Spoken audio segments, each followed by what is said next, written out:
So financial tips that I should teach my child. So this kind of departs from the mortgage specialty, right? Like this doesn't necessarily have anything to do with mortgages directly, but I look at hundreds, thousands of people's income and financial situations regularly. So these are just some things that I notice that I think are pretty universally good advice.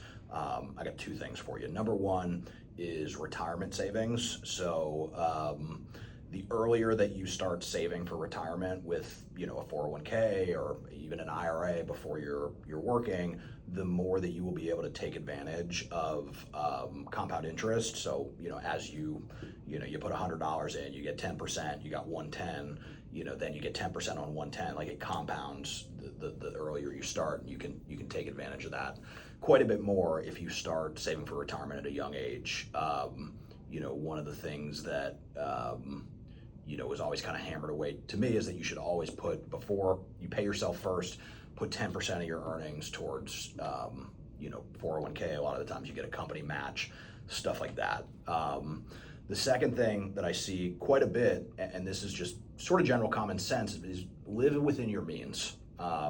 There's a lot of, and I see it all the time, people who have overextended themselves.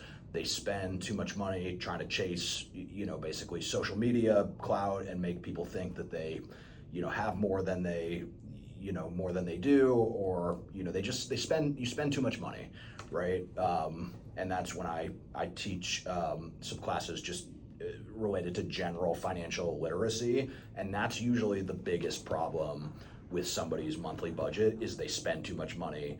Most of the time it's on meals out. That's like if you look at 10 people's budgets, most of the time the majority of them are spending more than they should be on meals and entertainment, which is what it is, but it's something I would encourage everybody to take a look at if you're struggling with meeting a monthly budget. It's it's something that I had to look at a couple of years ago, and I realized I was just spending. It is very easy to spend 50, 70, 80 bucks here and there on meals, and then the next thing you look at your credit card bill and you're like, how did I run up a $6,000 credit card bill this month?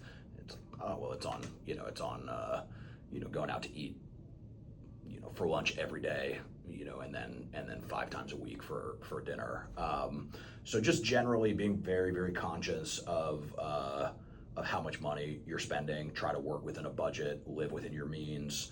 And don't try to impress anybody with your spending. Nobody cares, and chances are you probably are not impressing anyone anyway. So that's something that I'm trying to teach my daughter. She's a little bit young for this now, but like it's very important because it will set you up these kind of habits from a very young age to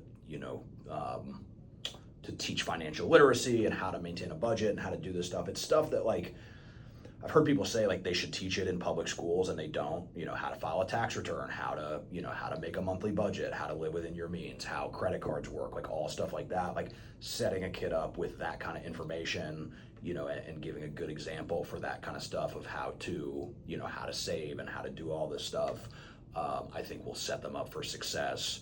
No matter what they choose to do or how much money they ultimately make.